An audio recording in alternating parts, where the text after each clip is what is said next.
Praise the lord. ఈరోజు దేవుని వాగ్దానము, యెహోవా నీతి క్రియలను జరిగించుచు బాధింపబడు వారికందరికీ న్యాయము తీర్చును. కీర్తనల గ్రంథము 103వ అధ్యాయము 6వ వచనము. సహోదరి సహోదరులారా, ఈ వాక్యం దేవుని యొక్క అత్యున్నతమైన న్యాయ స్వభావాన్ని చాటి చెప్తుంది. అనగా ఎవరైతే అన్యాయంగా హింసించబడతారో లేదా అణిచివేయబడతారో వారి పక్షాన దేవుడు నిలబడి ఖచ్చితంగా న్యాయం చేస్తాడని దీని భావం. లోకంలో మనుషులు మిమ్మల్ని అన్యాయంగా బాధిస్తున్నప్పుడు లేదా మీకు రావాల్సిన గౌరవం రాకుండా పోయినప్పుడు దేవుడు మౌనంగా ఉన్నాడని అనుకోవద్దు. ఆయన న్యాయవంతుడైన దేవుడు. ఈ లోకపు న్యాయస్థానాలు పొరపాటు పడవచ్చేమో కానీ పరలోకపు దేవుడు ఇచ్చే తీర్పు ఎన్నటికీ తప్పదు. ఉదాహరణకు, ఇజ్రాయేలీలు ఐగుప్తులో సుమారు 400 ఏళ్ళు బానిసలుగా ఉండి ఎంతో హింసను అనుభవించారు. ఐగుప్తు రాజైన ఫరో వారిని కఠినంగా బాధించాడు. ఆ సమయంలో వారు దేవునికి మొరపెట్టారు. దేవుడు మోషేను పంపి గొప్ప కార్యాలు జరిగించి వారిని బానిసత్వం నుండి విడిపించాడు.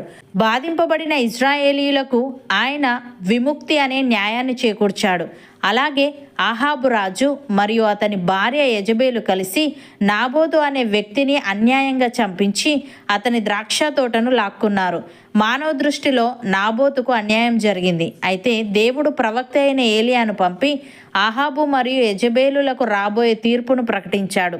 చివరకు వారి పాపానికి తగిన శిక్షను అనుభవించేలా చేసి నాబోతు పక్షాన దేవుడు న్యాయం జరిగించాడు.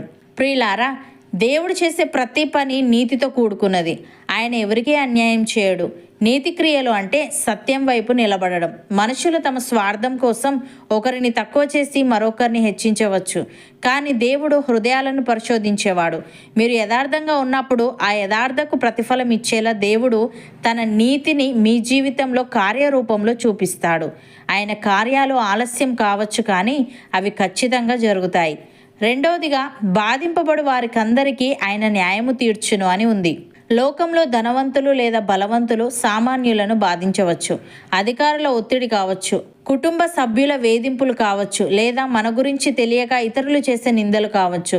ఇవన్నీ మనల్ని మానసికంగా బాధిస్తాయి. కానీ దేవుడు అంటున్నాడు, బాధింపబడు వారికి అందరికీ న్యాయం చేస్తాను అని. ఇక్కడ అందరికీ అనే పదం గమనించండి. ఏ ఒక్కరిని కూడా ఆయన విడిచిపెట్టడు. బాధితుడి పక్షాన నిలబడి యుద్ధం చేసే దేవుడు మనకున్నాడు. ఉదాహరణకు, హన్నాకు పిల్లలు లేరనే కారణంతో ఆమె సవితి పెనిన్నా ఆమెను నిరంతరం మాటలతో హింసించేది. హన్నా మనోవేదనతో ఏడ్చేది, భోజనం కూడా మానేసేది. సొంత కుటుంబంలోనే ఆమెకు ఆదరణ కరువైంది. అయితే హన్నా కన్నీటిని దేవుడు చూశాడు. ఎవరైతే ఆమెను తక్కువ చేసి మాట్లాడారో వారి ముందే దేవుడు ఆమె గర్భాన్ని తెరిచి సమూయేలును అనుగ్రహించాడు. నిందల పాలు చేసిన చోటే ఆమెను గౌరవప్రదంగా నిలబెట్టాడు. ఇది ఆమెకు దేవుడు చేసిన వ్యక్తిగత న్యాయం. అలాగే యోసేపు పోతిఫర్ ఇంట్లో నమ్మకంగా పనిచేస్తున్న పోతిఫర్ భార్య వేసిన అబద్ధపు నింద వల్ల జైలుకు వెళ్లాల్సి వచ్చింది. ఒక అధికారి భార్య చేసిన కుట్ర ముందు ఒక పరదేశీ అయిన యోసేపు ఏమీ చేయలేకపోయాడు. అది తీవ్రమైన అన్యాయం. అయితే జైలులో కూడా దేవుడు యోసేపుకు తోడై ఉన్నాడు. కాలక్రమేణా ఆ దేశపు రాజైన ఫరో కంటే తర్వాతి స్థానంలో, అనగా ప్రధానిగా యోసేపును దేవుడు కూర్చోబెట్టాడు.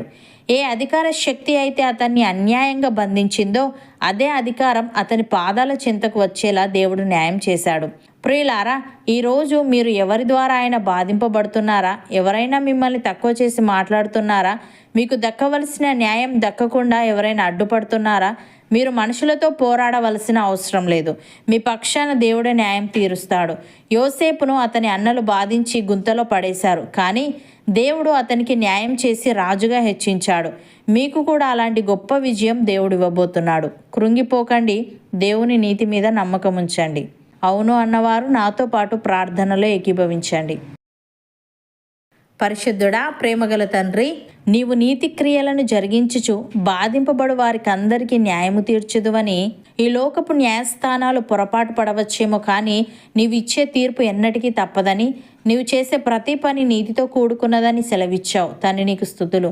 దేవా, మనుషులు తమ స్వార్థం కోసం ఒకరిని తక్కువ చేసి మరొకరిని హెచ్చించవచ్చు, కానీ నీవు హృదయాలను పరిశోధించేవాడవు గనుక మేము యథార్థంగా ఉన్నప్పుడు ఆ యథార్థతకు ప్రతిఫలం ఇచ్చేలా నీవు నీ నీతిని మా జీవితంలో కార్యరూపంలో చూపిస్తావు గనుక నీకు కృతజ్ఞతలు చెల్లిస్తూ నీ సమయం కోసం ఓపికతో ఎదురు చూసే వారంగా ఉండుటకు సహాయము దయచేయమని, ఎవరైనా మమ్మల్ని తక్కువ చేసి మాట్లాడినా, మాకు దక్కవలసిన న్యాయం దక్కకుండా ఎవరైనా అడ్డుపడినా, మేము మనుషులతో పోరాడక మా పక్షాన నీవే న్యాయం తీరుస్తావని నమ్మి నీ నీతి మీద ఆధారపడే వారంగా ఉండుటకు కృప చూపమని, యోసేపు జీవితంలో, హన్నా జీవితంలో జరిగించినట్టుగా మా జీవితంలో కూడా నీ కార్యాలు జరిగించమని యేసుక్రీస్తు నామమున ప్రార్థిస్తున్నాము తండ్రి. ఆమెన్.